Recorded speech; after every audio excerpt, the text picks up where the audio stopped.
If you're looking at home prices in Amarillo, Texas on Zillow, Realtor.com, or Redfin, you're looking at a lie.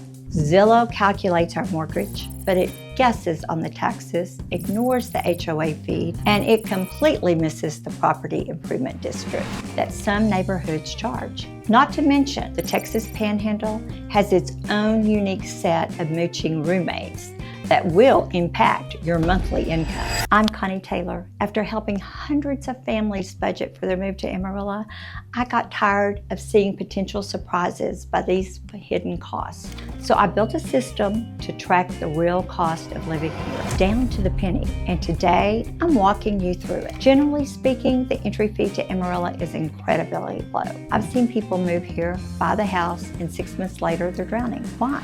Because they didn't calculate the true cost of living. They didn't understand the difference between Potter and Randall County taxes. And they definitely didn't account for what the hell does to their car insurance premiums. In the Panhandle, your most expensive roommate is the utility bill, aka the weather tax. Amarillo has extreme weather. We have 100-degree summers and 10-degree winters with excessive wind. That means your HVAC system never rests. Let's look at electricity. We use Xcel Energy, and our rates are actually decent, around 14 cents per kilowatt hour. But usage is high. In July and August, it's not uncommon for a 2,000 square foot home to have a $300 to $400 electric bill if you like your house at 68 degrees. Then comes winter. We use the natural gas for heat. In January, February, your gas bill can easily hit $150 to $200. And don't forget water. City of Amarillo handles water, sewer, and trash. Because it's dry here, if you want green grass, you have to water it a lot. A minimum water bill may be $80, but if you run sprinklers in the summer, expect that bill to jump to about $150 to $200. Another roommate to consider, the food scene. In Amarillo, we have a clear divide. We have the budget options, Walmart, and then we have the local obsession, United Supermarkets and Market Street. If you shop the United, which most locals do because the service is incredible, grocery bill will be right on par with the national average. We aren't drastically cheaper than the rest of the U.S. for groceries, but the real cost isn't the groceries, it's dining out.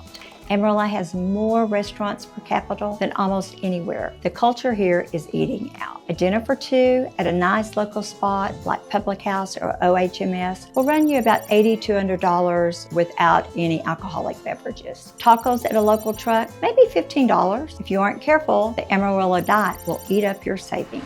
And transportation here, it's a roommate that's got good days and bad days. The win? Gas prices. We're almost always cheaper than the national average is. We are usually under $3 a gallon. Traffic is also non-existent compared to larger cities. You can get anywhere in town in 15 minutes, so you burn less gas. The loss is insurance. Remember that weather I mentioned earlier? Amarillo is the hail capital. Because of the risk of hail damage, auto insurance premiums here are higher than the national average. And if you buy a house, your homeowner's insurance deductible for wind and hail will likely be 1 to 2% of your home's value. That means if hail destroys your roof, which happens every few years, you're paying a $3,000 to $6,000 deductible. You must have an emergency fund for this. And that last roommate, taxes, is the one nobody really wants to deal with. Texas is a tax haven, but only if you know how to play the game. We don't have a state income tax, so you get to keep more of your paycheck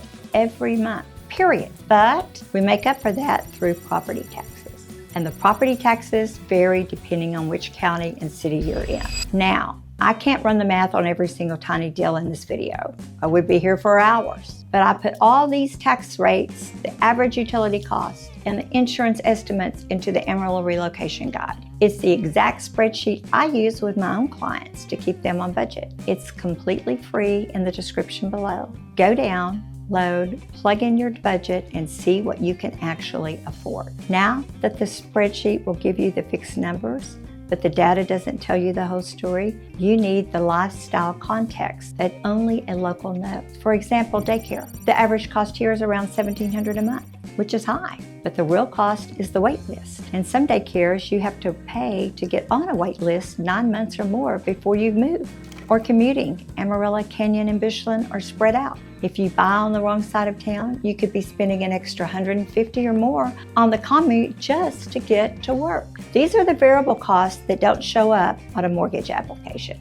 So here's your game plan.